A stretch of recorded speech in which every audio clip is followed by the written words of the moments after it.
tiny blackbird overall. And I'm going to put this in more precise perspective for you. Let me do this. So we have the computer add up the entire volume of calcium here, and that's your coronary artery calcium score. So your score is 4.6, okay, 4.6. So what does that mean?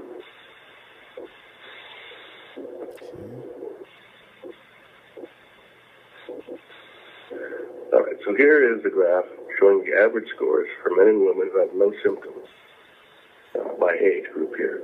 So you're 50, so that's right here. This is 50. Now, women are in red, men are in blue. Go up to blue and go over. And it turns out that this spot is about 190, 185, 190. And your score is 4.6, so that puts you down about at the tip of the arrow there, right? Nice. So, you know, that's good, right? You're even less than the average woman. And actually, one could say, you have the heart of a woman. How do you feel about that? Wonderful. Yeah. All right. I'll stop it. Anyway, so it's very low. That's good, but still, what does it actually mean? Come on, what does it mean? No, you don't. So this is the classic graph that is used to explain it a little bit more. It's a little different for men and women, so we'll just look at men. What this graph is trying to show is the relationship between calcium score and the percent survival or percent mortality over the next 5, 10, 20 years. The graph is only showing 5 years, but it goes out to 20 years. So, for instance, if we look at 100 men, their scores between 0 and 10, beginning at time 0, which for you is today, and going out 5 years from now, statistically, we get up to the line and we find out where does it come back. Turns out that out of 100 men, we expect 1 to die and 99 to be alive in the next 5 years.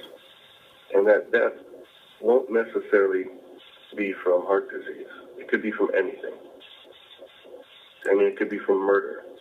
It's all-cause mortality based on just collected data. So 1%. Next group, 11 to 100, 2.5%, 3%. And then we got, 4.5%, then 8, and then 16. So the basic idea is, well, the more calcium that we detect, the higher risk in some sense that person is. Now it's not straightforward. It's kind of tricky because we're measuring calcium,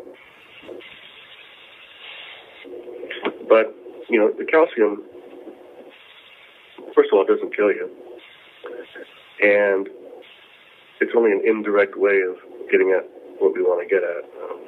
So let's take a brief look at this little cartoon slide here. So heart attacks, the current understanding is that the vast majority of heart attacks occur because a small, soft plaque gets inflamed, it swells up, it ruptures its capsule, and causes a blood clot to form. And that blood clot completely blocks off the coronary artery that the plaque is in. And that's what this little slide is supposed to show. It actually used to be a sort of a cartoon slide where things